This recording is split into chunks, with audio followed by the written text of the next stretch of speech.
বৃহস্পতিবার আগরতলার প্রজ্ঞা ভবনে রাজ্য পর্যায়ের অনুষ্ঠানে ত্রিপুরা সরকার নারী উদ্যোক্তা নীতি উদ্বোধন করেছে। শিল্প ও বাণিজ্য বিভাগ এই কর্মসূচির আয়োজন করেছে রাজ্য জুড়ে নারী উদ্যোক্তাদের শক্তিশালীকরণ ও ক্ষুদ্র উদ্যোগকে উৎসাহিত করার লক্ষ্যে। অনুষ্ঠানে উপস্থিত ছিলেন শিল্প ও বাণিজ্য মন্ত্রী সান্তনা চাকমা, সচিব কিরণ গিত্তে, চা উন্নয়ন নিগমের চেয়ারম্যান সমীর ঘোষ ও অন্যান্য ঊর্ধ্বতন কর্মকর্তা।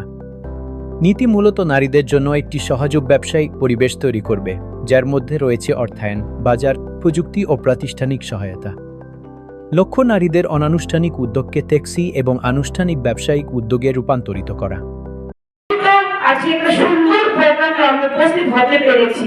আপনারা জানেন যে আমাদের ত্রিপুরা ওমেন এন্টারপ্রেনারশিপ পলিসি, যে পলিসির মাধ্যমে আমাদের দিদিরা আরো আর্থিকভাবে শক্তিশালী হবে, পাশাপাশি আমাদের কেন্দ্র সরকারের এবং রাজ্য সরকারের লক্ষ্য হচ্ছে আত্মনির্ভর ভারত, আত্মনির্ভর ত্রিপুরা করা।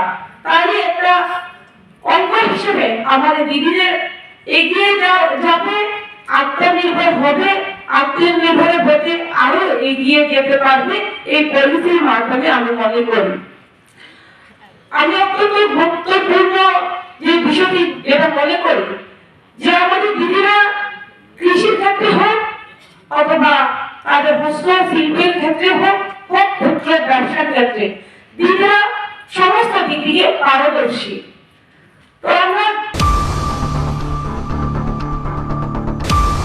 Jene regnai senana ni bagoi khuteng bakha ulaubu continue tongnai